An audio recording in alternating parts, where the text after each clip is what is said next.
Hello, good morning, good afternoon, good evening, depending whether you're watching us live or if you're watching a recording. Tonight we're going to have a really interesting discussion, and we're going to look at research on cyberbullying on both sides of the Atlantic. We already will have, for that purpose, two people with us. One of them is Sónia Seixas, who is together with me. She's the co-author of a book we wrote on cyberbullying. Welcome to the live stream. As it happened yesterday, things are starting slower because my computer had a glitch here, but okay, we're recovering. And to talk about perspectives on both sides of the Atlantic, not only me and Sonia, but have our good friend Collier from States, and she'll give us insights and her perspective on that side of the Atlantic. So I would like to, first of all, to thank Anne for accepting our invitation to be here with us, and this brings us back almost 20 years or 15 years. I remember we did a similar thing, but through phone, and that must have been some 15 years ago. So welcome, Anne, and thank you for accepting my. For those who don't know, I'm not going to read Anne's biography because the description was on the video below the video. But Anne is an activist on children's rights, and is also a writer who has been approaching this topic for a particular internet for almost 20 years or more than 20 years. And I learned a lot by following her newsletter on her site called Net Family News. So to start things off, I would like people who are watching this live, and we're already more than half a dozen, nearly 10 people with us, to give us a good morning or a good afternoon or whatever, and let us know where you're following us from. And if you have Sonia, for Anne, or for myself, please feel free to leave them in the comments, and I'll bring them into the stream. We were talking, how did we get in touch with cyberbullying? And I'll share my story. Then Anne will share her story, and Sonia will do the same. So it was around 2003, started that safety project almost then, because it was started. And I remember a case called Star Wars Kid. And basically it was a Canadian student who filmed himself with a stick, playing as a lightsaber and doing moves with a lightsaber. And he recorded himself on VHS on the studio on the school. And that video was forgotten until someday another student looked at it and shared the video online, and he became an internet celebrity, one of the first internet celebrities.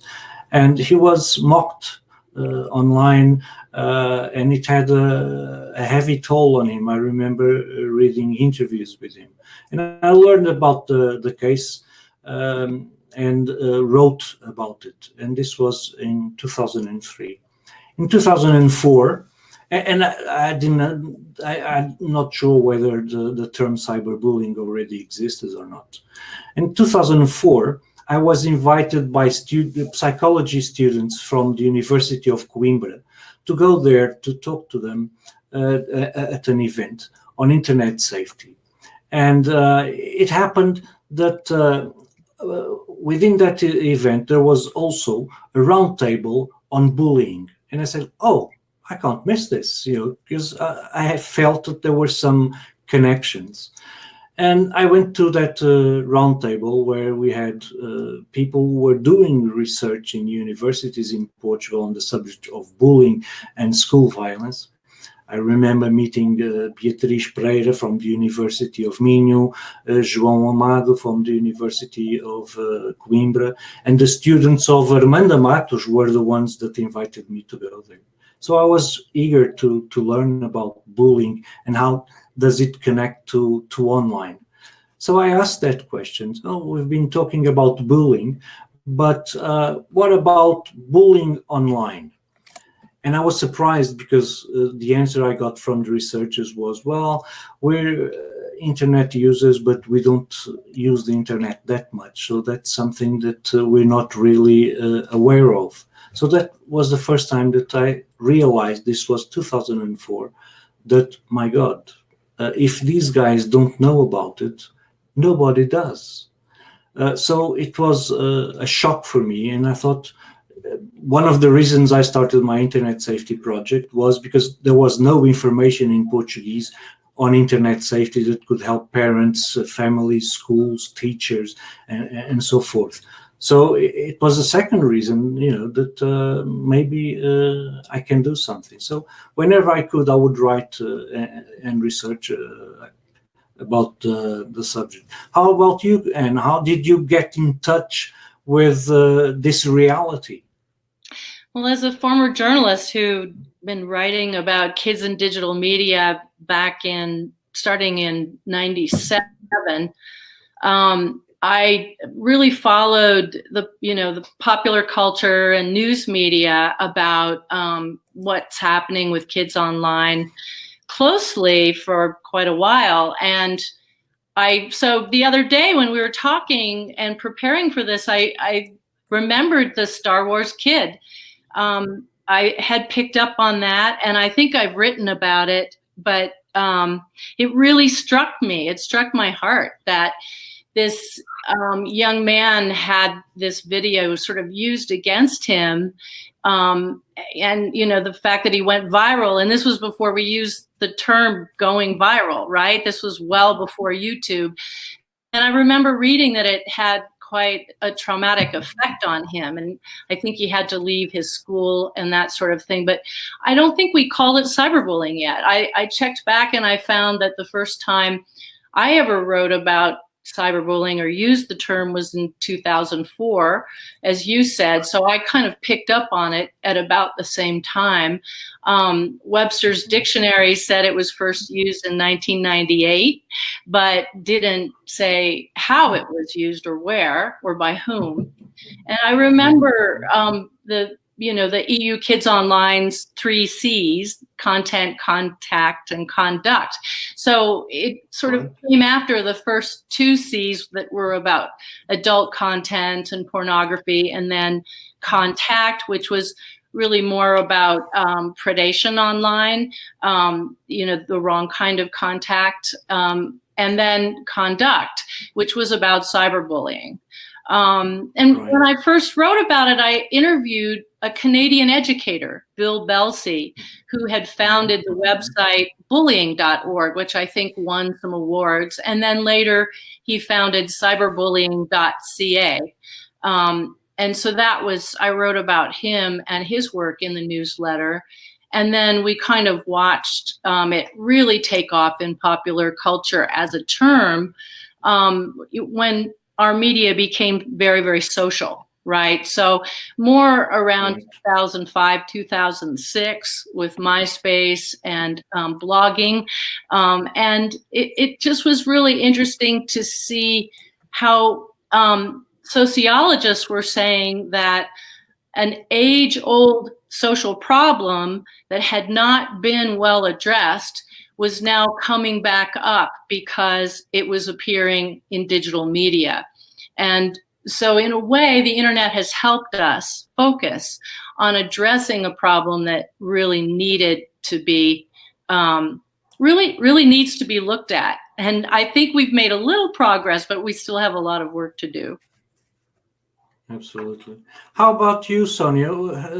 When did you become aware of cyberbullying and interested on the subject? When did I wake up to this problem? Well, we were talking about. We all have to sometime.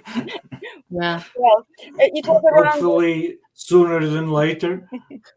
Yes, it was about 2004, 2006, maybe. It was in my research for my PhD thesis, because it was on bullying behavior and health behaviors.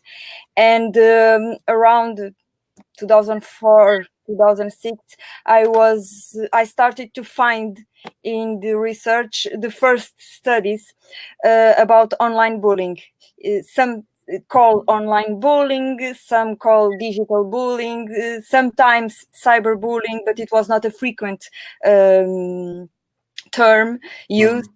And then a bit later, with a colleague of us, Luis, we were talking about bullying and the need for a publication here in Portugal about some strategies that could be in the school very important to prevent bullying.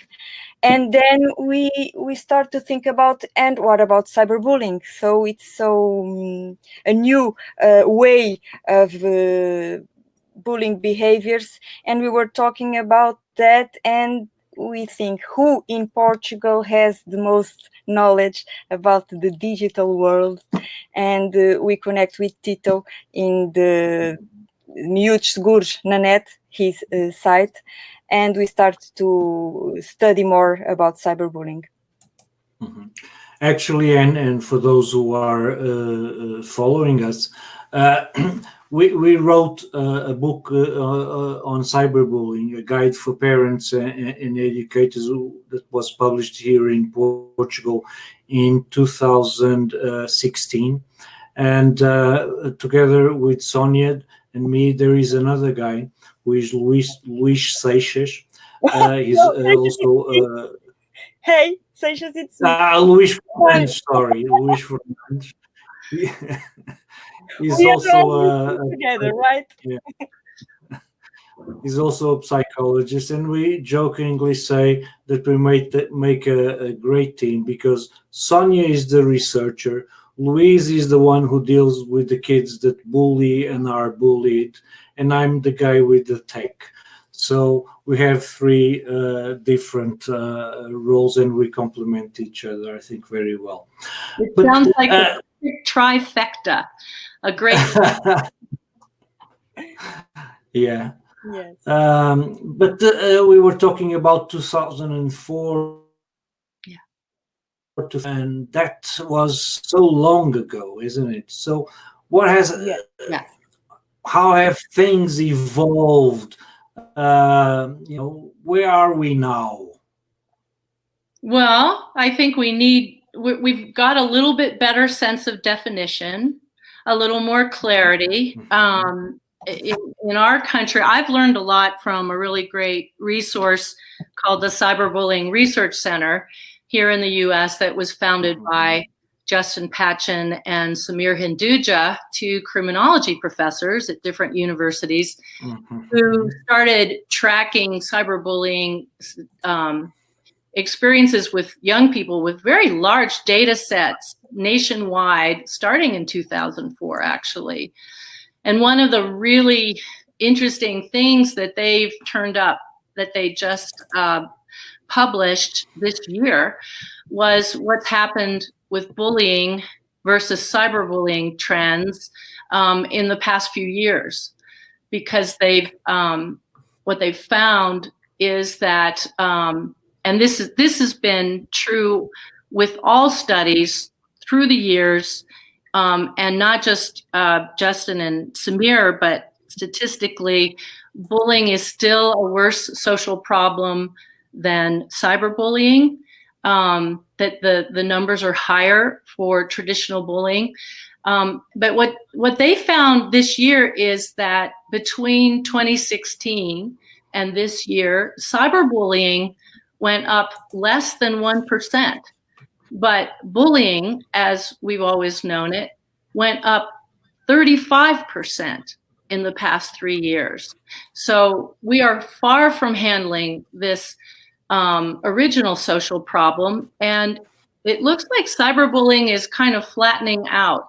So the data shows that cyberbullying for students who'd been cyberbullied or bullied or harassed online in the past 30 days is at 17.4%, up from 16.5% in 2016, while bullying this year was at 52.3%. It moved past half of young people, and in 2016 it was at 38.6%. So that's the latest data on this side of the Atlantic.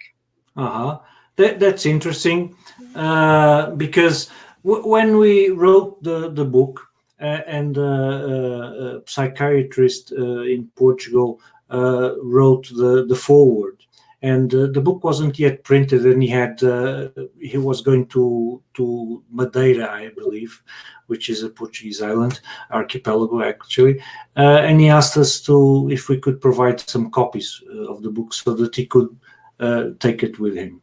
And we managed to make a copy of Russia's, because the book wasn't yet printed. And then I was curious and I asked him, was it useful? Because he was going to talk with parents, with teachers, and with students.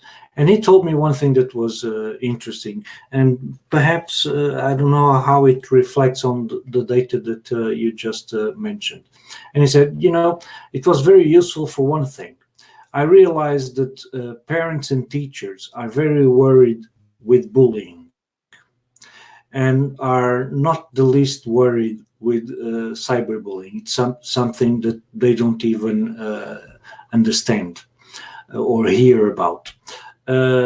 When you speak with students, their main worries is cyberbullying, and they are not worried with bullying. So that's something that, for instance, is the opposite, I would say, from the research that you have just mentioned, right? Sonia, I would love to hear what you have to say on these numbers, because from what Anne told us, it's more than threefold the difference. Tito, could I just follow up and say that? Yeah, sure. How children feel about bullying and cyberbullying is very different from what they actually experience. So those are two different things we're talking about there. And I can speak to that later, because we have great research from the University of New Hampshire on mixed online and offline. But I will, please go ahead, Sonia, because I think it would be great to get some Portuguese. Before Sonia says her part, let us welcome António João Silva. He's a regular on these sessions. So welcome, António João, and glad to see you here. And also someone I believe Anne knows from Portugal, Lígia Azevedo from the Ministry of Education. She's saying hi, and also saluting you. And it's always a pleasure to hear Anne Collier. I remember you were in a school in Lisbon at Liceu Camões, I believe, for an Internet Safety Day or something like that, a few years long ago. Yeah. And also Karina Azevedo, who has been following this series almost without missing any of the episodes, says, good night everyone, what's the biggest difference in online behavior in the last decade? But before going and answering Karina, let's hear what Sonia has to say on these data differences regarding bullying and cyberbullying. Well, I'm a bit cautious when we talk about percentage of involvement, because cyberbullying is a relatively new problem, and it's very dependent on recent and rapid technological advances, and in terms of devices, programs, applications, platforms, and it's very natural that the results obtained so far and in different countries are sometimes different and sometimes even contradictory. So I think that the methodologies of evaluation and the instruments that are being used, since this problem, it begins the study in the latest 20 years, maybe, of research, or 15, 20 years, but the last 10 years, the studies are being the most productive, I think. But the methodologies and the instruments used, I feel that they are in a phase of construction and maturation, because the refinement. Yes, because the devices and the programs itself, they are evolving so fast. So that's the first concern I have. It's about what are the methodology that we use when we say 50% are involved, 1% are involved in students in this kind of behavior. Once this is said, I'm focused on the first and the most, I think, worrying questions that guide some investigations, is the knowledge of the percentage of involvement in cyberbullying behaviors or in bullying behaviors. And I would like to show a little table. Can you do it, Tito? Yes, just tell me which one. It's from that book entitled Cyberbullying Across National Comparison, about the very different countries. It has Germany, Belgium, Bulgaria, Denmark, Spain. Yes, okay, that's I think is this one, right? Yes, that's the one. From the data of this table in these various countries, we can see that the prevalence of cyberbullying vary from about 1% to 62 in cyber victimization, and about 1 to 53% on cyber aggression. And as you can see, the lowest rates are in Norway, followed by Finland, and the highest is in Belgium. And this difference, it may be due to some factors. For instance, the definition that it's used, the age of the sample, the different devices or programs that were studied or specified in the questionnaire. If it were mobile phones, it was internet in general, they were talking about social networks in particular, what was included. And even if certain time of periods have been determined or not. So, but regardless of these factors, I must point out that in Norway has the alveus. I think, I don't know how to pronounce it quite well, but the alveus. Alveus. Alveus. The Alveus bullying prevention program. And in Finland, they have the Kiva anti-bullying program. And these two prevention programs, I think they are very recognized, his effectiveness in the wider community or in the scientific community. But I'm a bit concerned when we talk about bullying percentage of involvement, the traditional ones, it's highest in almost countries when compared to cyberbullying. So, like you said, and the percentage, it's very different and higher. Okay, so basically it makes sense. Yes. Yeah. Yeah, I think you're absolutely right, Sonia. At least that's what I'm learning from the research on both sides of the Atlantic, that it's really, we need to do longitudinal research across the years, but we have to have very, very uniform, stable instruments, right, for measuring. And that's the beauty of what Justin and Samir are doing over here, is they've really stabilized the definition they use or how they survey the young people, and it's stable across time. It's consistent. So I think that helps a whole lot. But on the subject of measuring impact, online, offline, and mixed, there was a really interesting study out of the Crimes Against Children Research Center at University of New Hampshire. And this is quite a while ago, but a few years ago, but it was very unusual in that they actually talked with young people about the emotional impact of traditional or in-person bullying versus digital bullying or online bullying, and then mixed both. And what they found was what had the most stressful, negative impact on children, they said, was the in-person bullying at school. And then that the in-person bullying at school had much greater impact than digital bullying. And that the type that had by far the greatest impact on children in a negative way was mixed, both online and offline, which I thought was important and not surprising, because when they're mixed, there is sort of greater intention. It's more intense, it's more personal, and it's more complex. And so that's just something we need to talk with our young people about, is to keep us posted on what's happening in their lives, and that what's happening in their lives is really the context. What's happening at school is more the context for how they're doing socially and emotionally than the technology itself. So the apps can change, the technology can change. We have deep fakes now.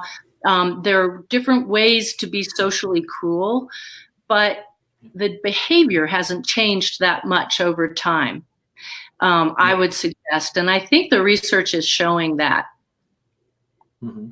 Well, one of the things that surprises me in the fact that the bullying is more prevalent than the cyberbullying is the fact that bullying has its safe places. When you're out of school, when you're at home, you're not bothered. While cyberbullying, it follows you everywhere. The cases that we've seen, children that leave the schools they're attending to another school, and that doesn't solve the problem because it becomes known in the other school. I've had cases in which they change the cities in which they live. And even that doesn't solve the problem. So that's what surprises me, that bullying is more prevalent than cyberbullying. We have a person following us. Welcome from Edith Utiti. Hello from Morais, Zimbabwe. Thank you for attending this, Edith. I hope it will be useful and that you'll enjoy. It's great to have somebody from Zimbabwe following us. And that's also interesting. I would also like, we look very much at the Northern Hemisphere for data. And it would be also interesting to have data from the Southern Hemisphere. And in that sense, I believe UNICEF and UNESCO have some research on that, both on bullying and cyberbullying. But we have another question. Karina Azevedo is asking, what's the biggest difference in online behavior in the last decade? Who would like to go? I'm still thinking. Well, it's a tough one. It's a tough one. But when compared to what? To in online behavior compared to in present? In present? What's the biggest change, biggest difference in online behavior? Let's say 10 years ago and now, behaviorally wise, what has changed the most? Maybe images, video, photos. You know, kids are not just posting mean writing or text on school walls or in notes that they pass around. And they're not just texting mean comments. They're also posting embarrassing photos and videos of each other.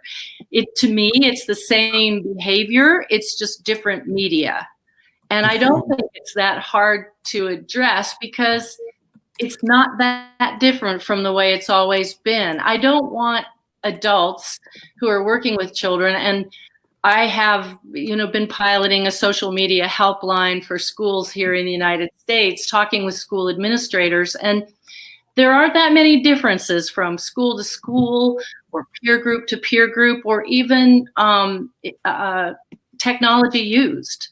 I would say also the mobile platform moving from the web, from desktop computers to having that phone in your pocket. To your point, Tito, about all the time access.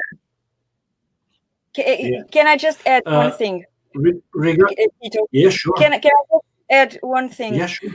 For me, I agree, totally agree with you, Anne. But for me, one of the big difference lately, it's the increasingly early age of children who have access to digital devices. And I see that in schools from 6, 7, 8, 9, 10 years old too soon to a great window to the world. So I think that's one of the biggest difference that I see besides all what you said, and it's the early age that children have access to internet and to some platforms and contents on digital world. That's a really good point, because we see something that we didn't see 10, 15 years ago. We see children that don't know how to write and read because they are too young, 3 years old, 4 years old, and they are already using technology. And that only happens after, the smartphone and the tablet, and mainly the tablet.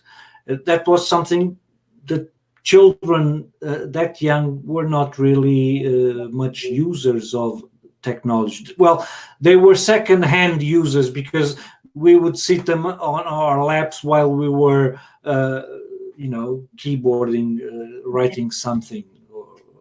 So that's one of the biggest changes.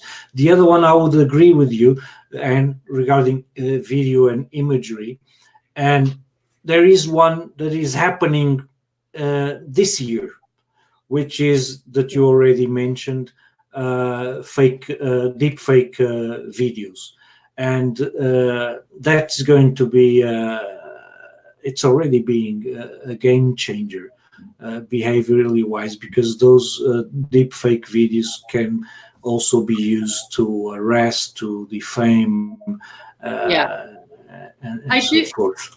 Yeah, I do think that's a little more sophisticated than most kids are using technology right now. I think it's mostly adults who are doing that, and it's kind of early. Yes, absolutely. And it'd be interesting. It's restricted. You need to have technical knowledge to do that. It's a technology. It's not available to anyone. It's coming, and I think it would be helpful to point out Global Kids Online's research now in, I think, close to a dozen countries or more, that shows this kind of ladder of participation. Something to look into, everybody. It's fascinating, and it really echoes what was found by more than 24 researchers here in the U.S. Who wrote a book that was published at MIT Press, called "Hanging Out: messing around, and geeking out, kids living and learning in digital media. And that progression, hanging out, is the social part that we all know that most kids use media for. And then messing around is kind of tinkering or playing with the media to try new things, different media for different purposes. And then finally, geeking out is serious use of media for professional uses, including civic engagement. And I think that's the category where deepfakes might fall in the future. And that is really where very few kids are engaged in media right now. And I think if we enable them to use media wisely and help them geek out in interesting, constructive ways, they will be able to figure out solutions to any problems in that type of media use. They're very smart about that, and they're good at problem solving. Mm-hmm. We had Edith, and she's saying that it's great to be here learning from all of us.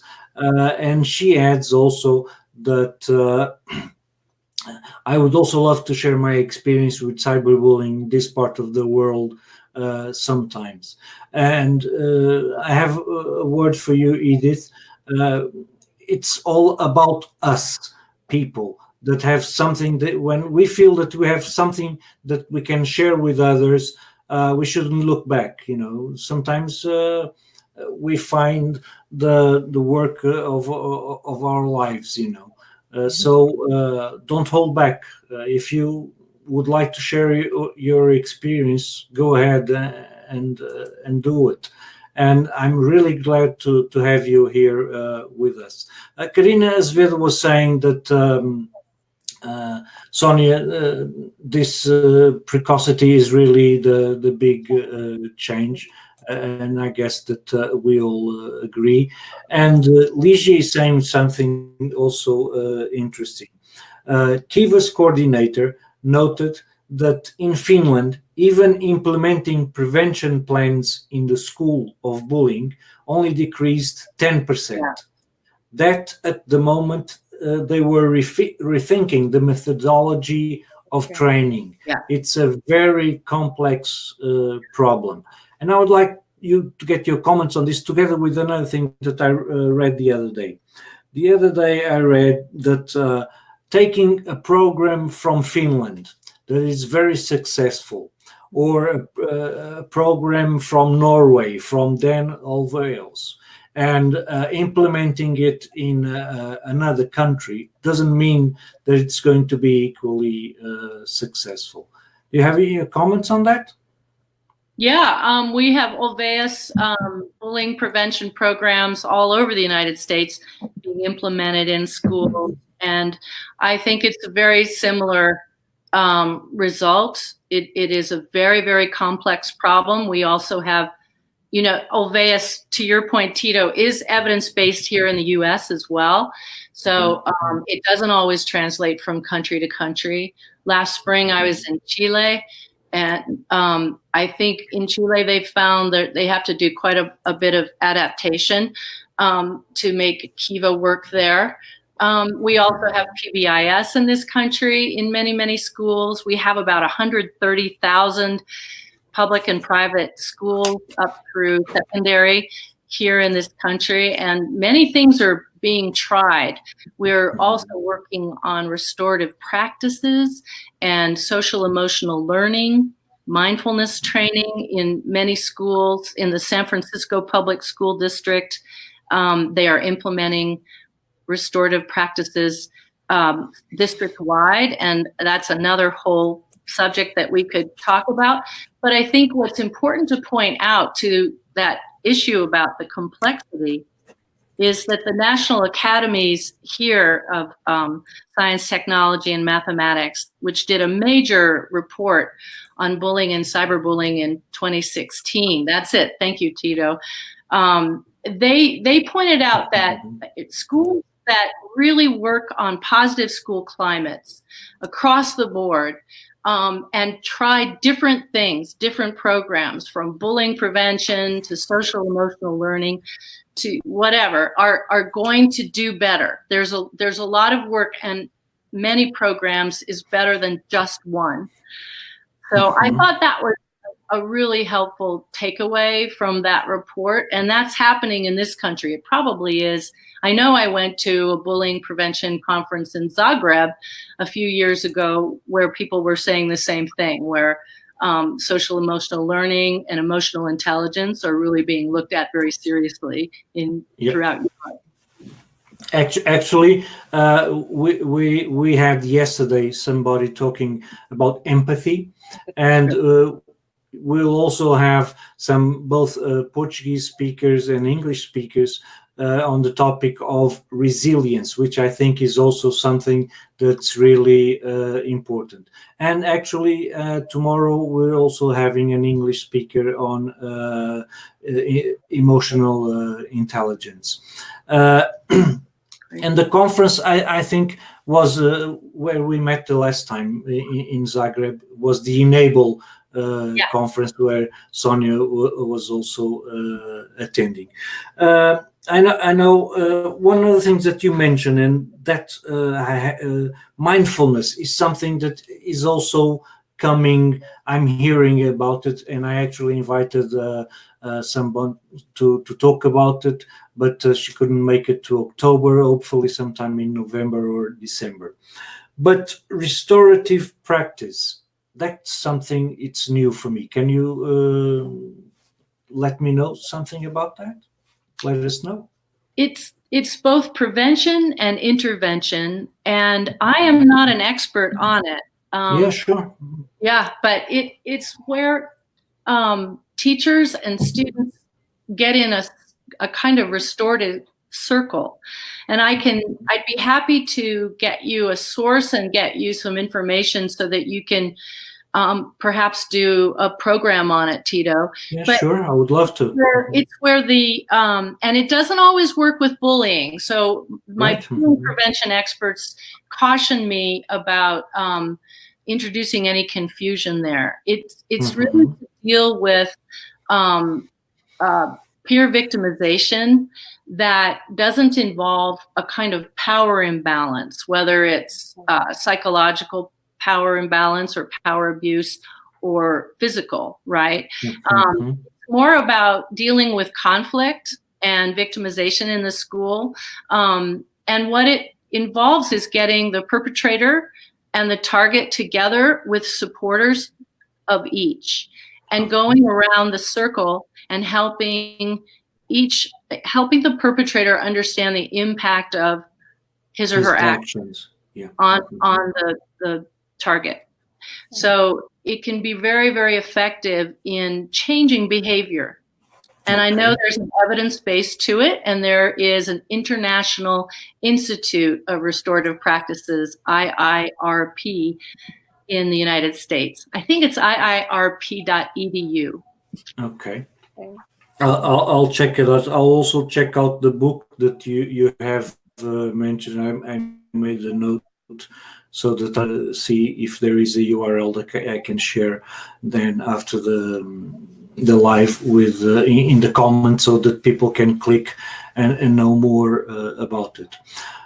We were talking about methodology and things like that, and I'd like to mention three things regarding the current state of research in Portugal. And very recently, we had a report by a European organization, which is OECD.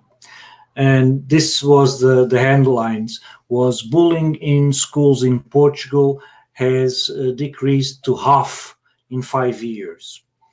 And they say that basically having psychologists in schools, campaigns against bullying would have helped to reduce the phenomenon in Portuguese schools. And they pointed out that only 7.3% of schools have reported an episode a week, against the 14% average of the OECD countries.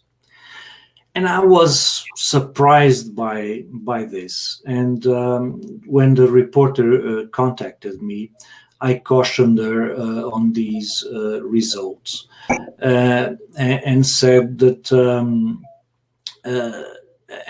and what called my attention was that in 2018, no school principal in Portugal had reported a single case of cyberbullying.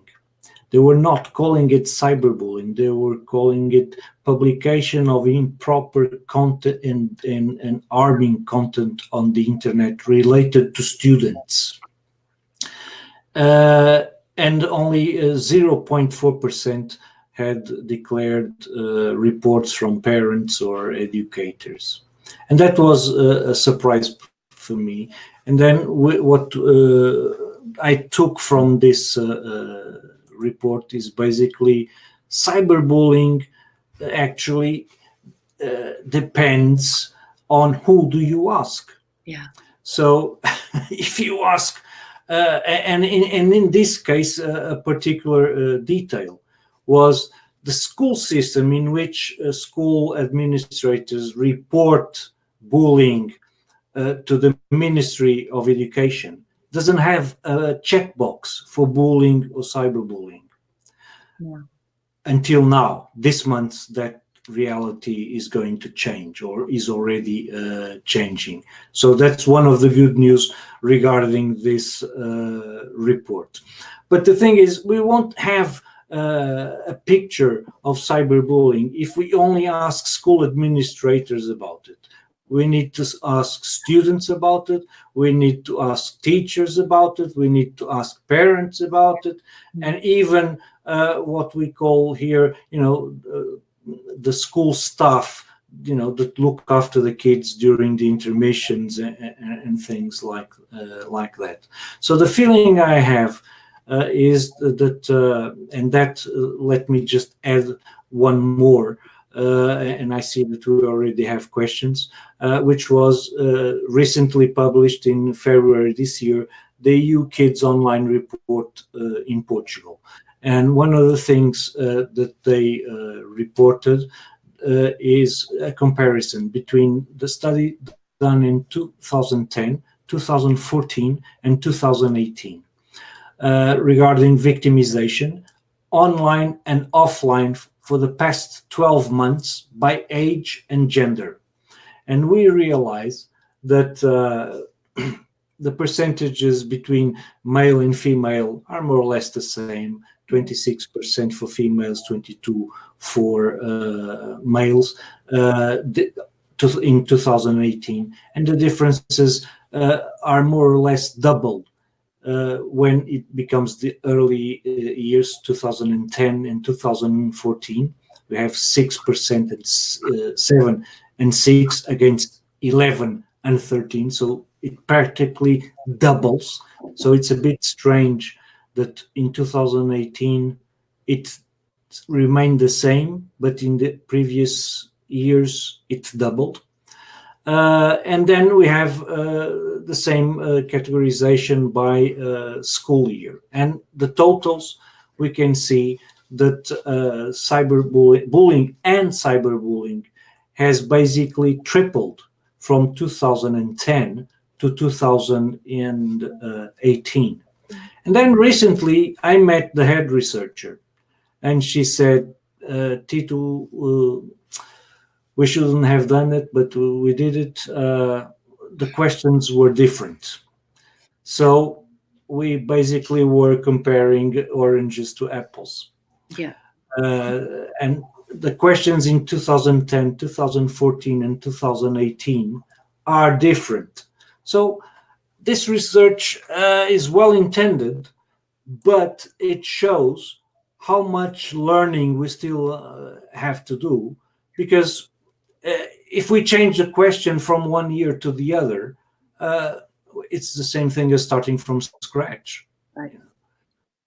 Precisely. I would like to know whether you have some comments, or Sonia, if you have some comments on that as well. I just want to add something about gender differences that you focus on this report.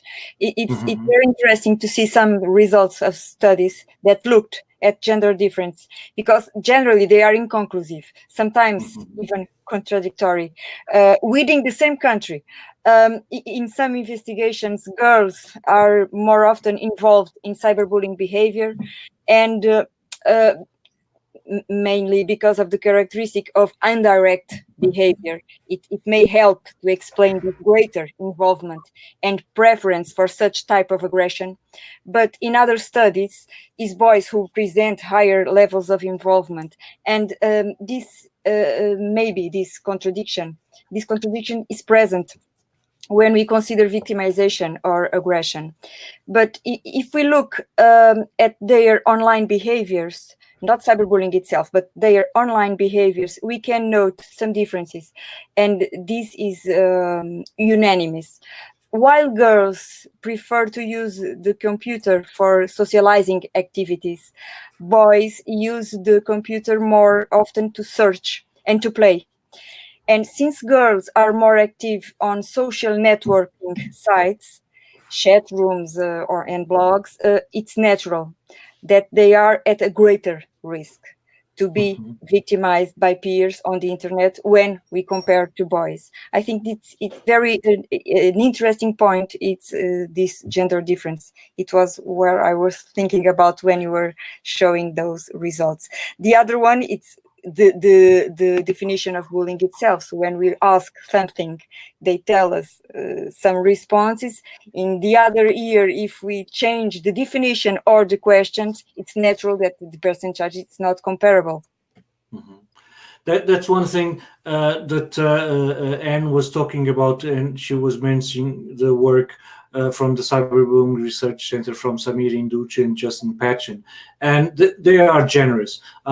They are making their questionnaires available for the community in order so that we can have comparable data. So that I was talking about him exactly the same point, that we need to have a clear definition. And Sonia, I believe you had some information on that shows that that's one of the problems. We don't have a clear definition. Yes, I don't have nothing to show, but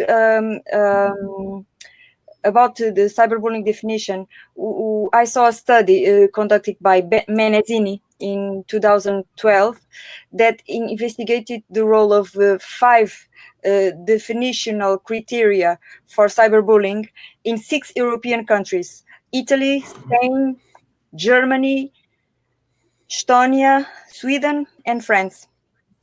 And the criteria used were intentionality, imbalance of power, repetition, anonymity, and public versus private. And they combined in a set of several scenarios covering several types of bullying. And the adolescents were 11 to 17 years old, and they were asked whether it was or not cyberbullying. And the results suggest that the first clear dimensions they characterize cyberbullying is imbalance of power. Yeah. And I was talking with Tito, what is in online world imbalance of power? For me, for instance, it's the anonymity of the other. I don't know who is telling this. I don't know. I would challenge that. I would challenge that. In fact, what we're finding over here anyway is that kids generally know who's doing the harassing and bullying. There isn't much anonymity. So I was surprised by that criterion. The power imbalance is psychosocial. It's online. Dan Olveus talks about this, and I think it's important to note that This is called high status bullying in some academic circles where I don't know if the movie Mean Girls ever made it across the Atlantic many years ago, but it was about a group of girls who were very popular but not well liked in their school, who tried to assert control over other students to get their way and to go up the social pecking order. And that's high status bullying, and it's very psychological, right? Low status bullying is usually a child who's him or herself, usually a boy, because it's a physical kind of power imbalance.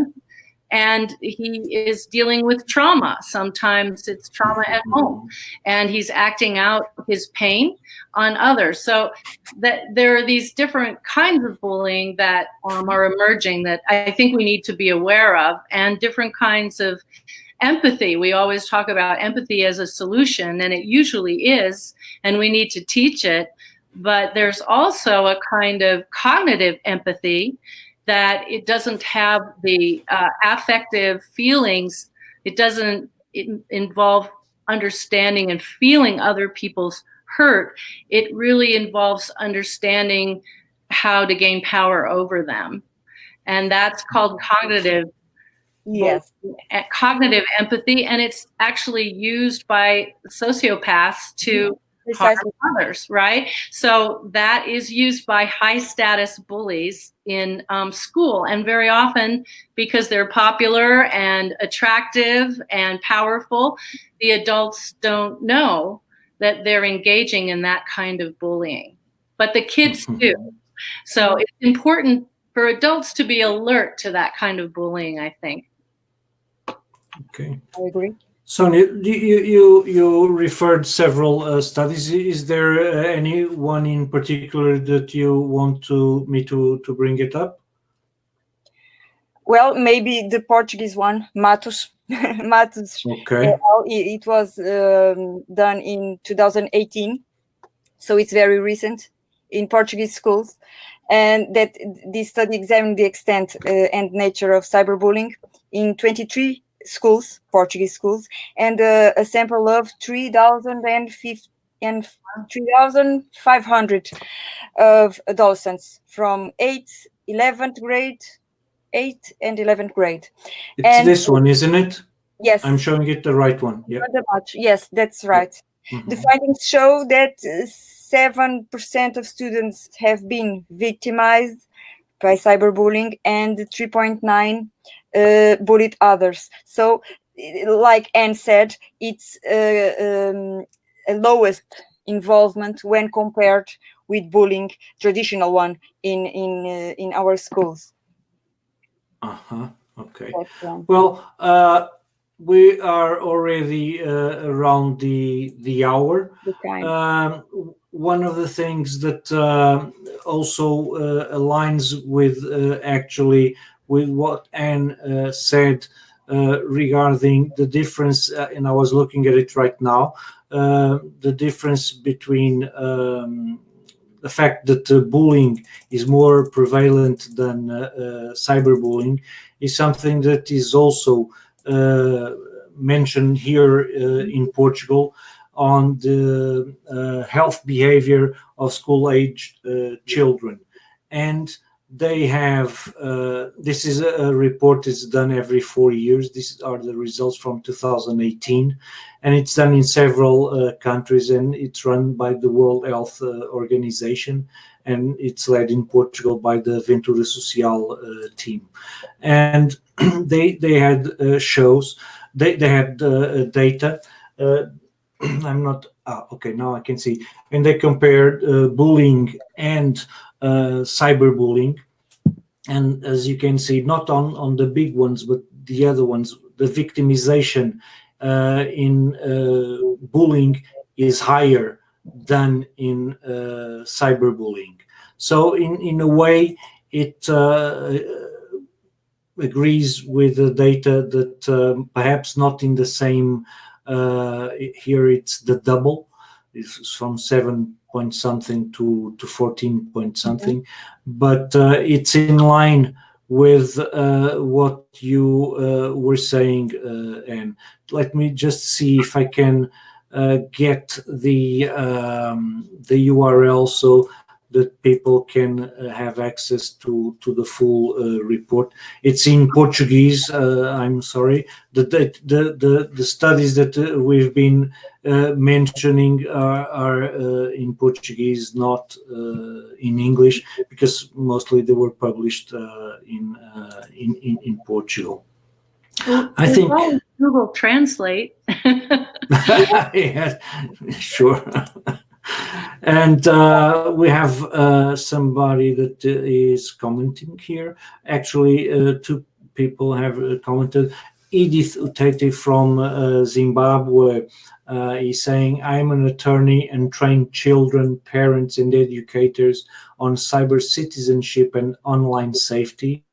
I love the use of other methods and find prevention and intervention strategies to be interesting. Thought I need to learn more. I guess that's a common thing, Edith. We also need to learn more, and it's a never-ending thing, you know. We keep learning because this keeps changing, and I would like to hear more. So feel free to contact us, Edith, because I would like to know more about what's going on in Zimbabwe. So Marta Tagarro is also sending her love. And you were saying, I think that you were going to say something. I was just going to say that if Edith wants to contact you, I'd be happy to have you share my contact information with her, and we can talk about other practices that are being used mostly in the United States, is where I'm aware of them. And I just was thinking about one thing that you said about the statistics. It's so interesting to see that some of the Portuguese statistics map to the US ones in terms of the difference between cyberbullying and bullying. But I think it's also important to note that children's experiences with social aggression is not just about school environment or digital environment. It's also about the environment around them. Yeah. I'll never forget, and that could be, you know, our political atmosphere in this country right now, and over the past few years has been very, very contentious and conflictive. And I think children pick up on that. So it's not just them, right? It's so important to know that their environment is also a huge factor in their experiences with social aggression. I don't know if you all agree, but yes. Oh, absolutely. Go on, Sonia. Go on. Yes, I agree. Our behavior, they are exposed so different and aggressive contents, not only online but in their daily life. Yeah. So I agree. Yeah. No, actually, it's those things that we are, you know, what's around us, and that means on our family environment, in our school environment, in our city environment, in our country environment, as you were saying, you know. The health behaviors in school age children has some data that I was looking at it, and has some information on violence globally, and on things like guns, for instance, and which in Portugal, for instance, they are not relevant because we don't have a culture of bearing harms, for instance. So the use of guns in school is not really an issue in Portugal, unlike the US. So the surroundings plays a hugely important role, you know. it's not only about the digital stuff. And Edith Utete is, I agree, the environment has impact on social aggression. I imagine, for instance, that in Zimbabwe, the gender difference will have a different impact. Southern and African countries, from what I've read, have much greater impact in gender differences than European countries. But that can also be a misconception of mine. But Edith, how can I contact you to share more? I've been providing links for social media, and I'll leave in the end my contacts so that you can contact me by email, and as agreed, I'll freely share her contact as well. Well, we are over the hour already. Conversation is like cherries, we say in Portugal. That's a good one. And we can only have one. So and time flies fast. I have announcements to make for tomorrow and the day after tomorrow, but before that, I'll leave with you with a question, and then I'll come back to have your answer.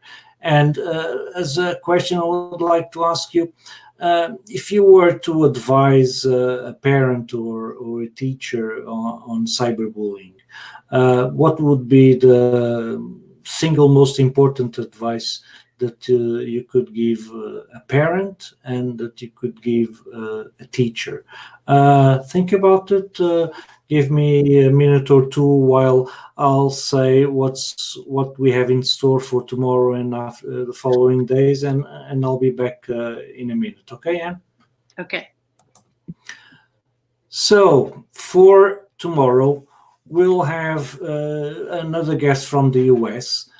Jill Brown will be with us to talk about social and emotional learning in the 21st century learning environment. And Jill has developed a framework and training the trainer course so that teaching social and emotional learning can be taught by someone that wants to take up on that task. I think that's one of the things that I've seen since day one, and we're already on our third day, that social and emotional learning are key to bullying prevention. So I'm really interested to see what Jill has to share with us. This will be also in English. Then we'll rest for the weekend, and on October 7th, we'll have a guest from Brazil, Ana Paula Siqueira Lazarek de Mesquita. She's a lawyer, and Brazil has some laws on bullying, and also what they call the adolescent statute. And she has also written a book commenting on that law. So we would like to learn that aspect of Brazil, how they are dealing with that law, what that law has good things and probably bad things as well. So we're looking forward to learn from her. Then on the 8th, we also have another Portuguese speaker. Actually, she's from French origin, I believe, Elisa Stern, but she's based in Portugal. And she'll talk with us about developing autonomy in youth and ways to face verbal aggressiveness, thanks to verbal Aikido. This is an interesting thing, and I want to learn more, because the concept is, takes a martial arts philosophy and applies it to verbal aggression. I had heard the use of martial arts as a way to prevent bullying, teach kids martial arts and they know how to defend themselves and stuff like that.